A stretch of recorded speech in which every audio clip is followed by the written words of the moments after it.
Hello viewers, welcome to our channel Lalitha Kalathoranam. సాధారణంగా మనలో చాలామంది పొద్దున లేస్తూనే చేసే పని ఏంటి? ఫోన్ చెక్ చేసుకోవడం. అలా కాకుండా మన పెద్దలు చెప్పినట్లు లేస్తూనే కరాగ్రే వసతే లక్ష్మి శ్లోకం చదివేవాళ్ళు ఎంతమంది చెప్పండి? అసలు అందులో ఏముంది, మనకు అది ఏం చెప్తోంది అని ఇవాళ కొంచెం తెలుసుకునే ప్రయత్నం చేద్దాం.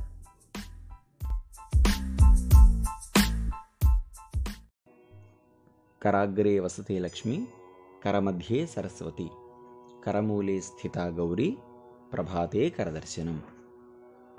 పొద్దున్నే నిద్ర లేచాక మన చేతులను చూసుకుని భక్తిగా ఈ శ్లోకం చెప్పుకుంటే చాలా మంచిది అని పెద్దల విశ్వాసం. అసలు ఈ శ్లోకం ఏం చెప్తోంది? ఇది మనం ఒకసారి ఆలోచించినట్లయితే లక్ష్మి, సరస్వతి, పార్వతులు ముగ్గురు కూడా మన చేతుల్లోనే ఉంటారు అని దీని అర్థం. మన చేతుల్లోనే లక్ష్మీదేవి ఉంది అంటే ఏంటంటే మనం కష్టపడి పని చేస్తేనే మన చేతికి డబ్బు వస్తుంది, అంటే మన చేతుల్లో లక్ష్మి ఉన్నట్టేగా.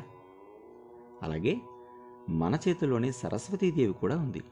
అది ఎలా అంటే మనం ఏదైనా రాయాలి అనుకుంటే చేతిని మధ్యకి వంచి రాయాలి, చేతిని మొడవకుండా మనం రాయలేంగా. కాబట్టి మన చేతి మధ్యలో సరస్వతీదేవి ఉన్నట్టే. ఇది ఎలా ఉంటే చేతి మూలంలో పార్వతీదేవి ఉంటుంది. పార్వతీదేవి అంటే శక్తి. మనం ఏ పని చేయాలన్నా మనకు శక్తి కావాలి. కాబట్టి మన చేతిలోనే లక్ష్మి, సరస్వతి, పార్వతీదేవులు ఉన్నారన్నమాట. అర్థం బాగుంది కదా? ఆచరిస్తే ఇంకా బాగుంటుంది.